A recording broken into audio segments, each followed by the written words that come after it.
Hello and welcome to the Street Crime UK YouTube channel. Please don't forget to like, share and subscribe. Today we look at a gunman and 5 others convicted over a concerted attack on the police were jailed for up to 30 years each after a court heard how they used guns to ambush unarmed police officers before turning their fire skywards. The yobs, some said to have links with 2 notorious local gangs, set a landmark pub on fire as its staff cowered in living quarters upstairs to lure riot police to the scene. Then, from behind the barricades, they goaded the officers and attacked them with missiles before opening fire. CCTV footage released by police shows a large group of men, some armed with baseball bats, gathered outside the pub, smashing windows and throwing objects into the road. At least 4 firearms were used in the attacks and 12 shots fired, with officers diving for cover as bullets flew over their heads.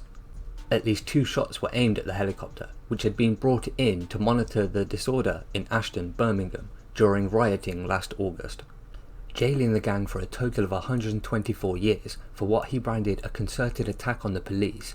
Judge William Davis QC said the potential consequences of a helicopter being brought down by gunfire were catastrophic.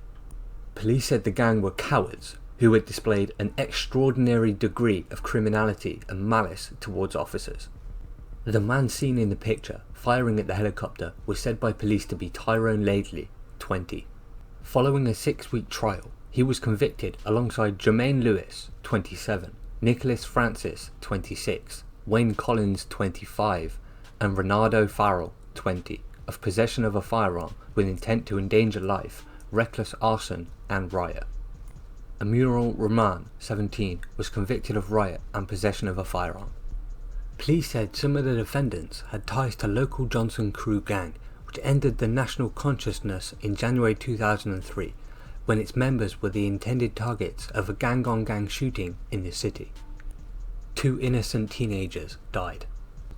Others were tied to the raiders group from nearby West Bromwich, which was strongly allied to the Johnson Crew. The defendants were part of a masked gang of 41 who were armed with firebombs as they broke in and ransacked Barton Arms pub. Furniture was removed from the Victorian pub to barricade the street outside before officers in riot vans arrived. The officers came under fire as they attempted to disperse the crowd. Birmingham Crown Court heard the police helicopter track the group as it moved across Aston and recorded individuals twice taking aim and shooting at the aircraft. The incident ended when firearm officers attended the scene and arrested 3 of the men. The other 3 were linked to the scene through forensic work, mobile phone evidence and police intelligence. Sentencing. Judge Davis said the intention was to endanger life. Although no physical injury was suffered, that was wholly a matter of luck. Had the police helicopter been struck, the consequences could have been catastrophic. There may have been no physical injury to a police officer, but the damage to the well-being of the city of Birmingham caused an armed gang prepared to act in this way was grave. It is very difficult to conceive a case of this type more serious than this one. The judge said the disorder happened during a wave of lawlessness which had swept through a number of English cities last August, including elsewhere in Birmingham. Francis of Great Bar, Birmingham, was jailed for 30 years. The raiders gang member was said to have had a deeply antipathy towards the police, following Raider Lewis of Albury, West Midlands, and Laidley of Newcastle, Birmingham, were jailed for 23 years. Mr. Collins from Luton and Mr. Farrell from Fitchfield, Wolverhampton, were sentenced to 18 years. Mr. Rayman of Aston was sentenced to 12 years detention. An order banning his identification was lifted after the sentencing. Outside court, the detective who led the investigation said it had been a miracle nobody was killed as a result of the disorder. Detective Inspector Andy Bannister said the gang lured police officers into an ambush by setting fire to the pub. These people showed a total disregard for the crew of the helicopter, the unarmed officers on the ground, members of the public, and the people inside the Barton Arms pub, he said. This may have happened on the same evening as the other disorder, but this was not about looting. I have never come across a case where the offenders have shown such a blatant disregard for the lives of police officers. The officers were in extreme danger, and the shots that flew over their heads would have hit them if not the gunmen had lowered their hands by a fraction. We could easily be looking at a murder investigation. They are a cowardly group of people. There is no kudos from shooting a gun at officers who are out protecting the local community. D.I. Bannister said the attack was planned and orchestrated, with the pub set alight as a tactic to draw as many police as possible into the area. Nicholas Francis, 26, was jailed for 30 years, while co-defendant Tyrone Laidley, 20, received 20 years. Renato Farrell, 20, was sentenced to 18 years, while Amural Rehman, 17, was given 12 years.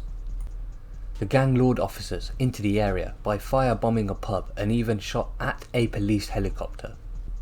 The Barton Arms lies on the A34, arterial route to the north of Birmingham. It is a road which for 2 decades has acted as the unofficial boundary separating the city's two main gangs. The Johnson Crew, based in Lozells to the west, and Burger Bar Boys, east of the road in Aston, took their names from 2 cafes where black youths congregated in the early 1980s. The 2 groups were originally part of the same organisation, but the legend has it that the Triple Bs fell out with the Johnson Crew in a row over a game of Street Fighter on a computer. By the late 1980s, the Johnson Crew controlled most of the city's drug supply and were prominent in nightclub security. They were making tens of thousands of pounds a week. Killings linked to the escalating drugs turf war began in the mid-1990s. Between 1999 and 2005, gun crime in the city rose by 500%. But it was the murders of Charlene Ellis, 18, and Letitia Shakespeare, 17, in January 2003 which brought Birmingham's gang warfare sharply into the national focus. The innocent teenagers were gunned down at a New Year party in Aston in a drive-by attack by the Triple B members who were attempting to hit a member of the rival gang. While the Triple Bs were considered the more ruthless, the Johnson Crew were the more organised. By then, their numbers were swelled by affiliations with newer gangs such as the West Bromwich-based Raiders, of which rioters Nicholas Francis and Jermaine Lewis were said to be members, and the Cash for Money Crew. Their ranks also included women, once considered useful for only providing alibis and to look after their men, but by then on the streets with weapons of their own. It was hit by the Raiders just a month earlier, which led to the double murder which became known as the New Year killings.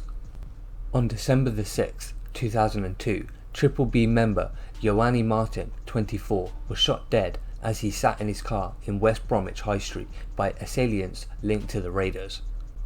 The prosecution in New Year shootings trial claimed his brother, Nathan, one of 4 men to be convicted over the murders of Miss Ellis and Miss Shakespeare, was blinded by hatred because of the attack on his brother. When a teenage woman and a member of the Johnson-affiliated Raiders was charged in connection with the death, he had the evidence he needed and began planning a revenge attack. The Aston double murder was a watershed moment in the Birmingham underworld, making the point at which women became legitimate targets in the turf war between its 2 main rivals. Amardeep Bassi, a journalist who has written a book on the subject, said at the time, "From that moment on, women in gangs were seen as fair game." We will also be covering an in-depth video on the Birmingham gang wars, so please keep a lookout for that. So what are your thoughts about the Birmingham riots and the shooting of a police helicopter while the streets lay with blood of opposing gangs and unrelenting attacks towards the police? Please share your thoughts in the comments below. Thanks for joining us, and until next time, stay safe.